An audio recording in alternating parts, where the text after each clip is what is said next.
Okay, so this is going to be for numbers 4 and 5 on the review. So number 4, we've got 2w to the second plus 4 equals 92. So on these, we're still using that square root property. So the first thing I want to do is get my 4 to the other side. So 92 minus 4 is going to be 88. Then I'm going to divide by my coefficient. And then that's 44.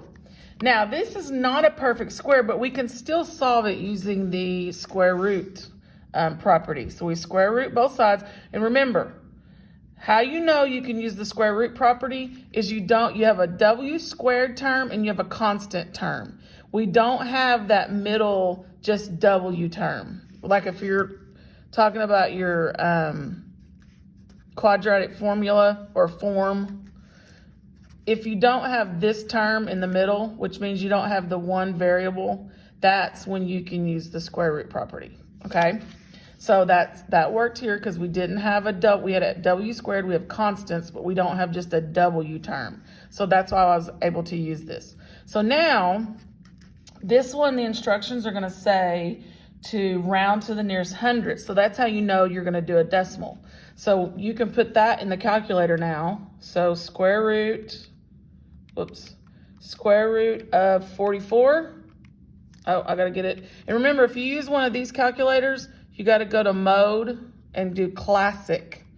You can use the calculator on Alex that it provides, but if you use one of these, go to classic to get the decimal. So it's 6.633, so that's gonna round plus or minus 6.33.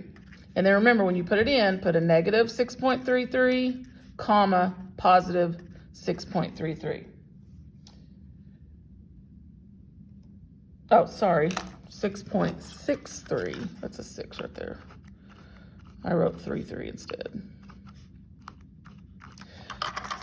6, 3. Okay, so that was number 4. Now we're going to do number 5. Number 5 is already ready to do the square root. And again, it's because we can use the square root property because we only have an x squared term and we have a constant term. So we're going to square root, that's just x, and then this is going to be plus or minus. Now this one says simplify as much as possible. So what you're going to do is break this down into its factors. So 9, which is a perfect square, will go into 27. So now we can do the square root of 9, which is 3, and then 3 is left inside. And then don't forget your plus or minus. So when you put this in, you'll do positive 3 radical 3, comma, negative 3 radical 3. And that's your two answers. That's number 4 and 5.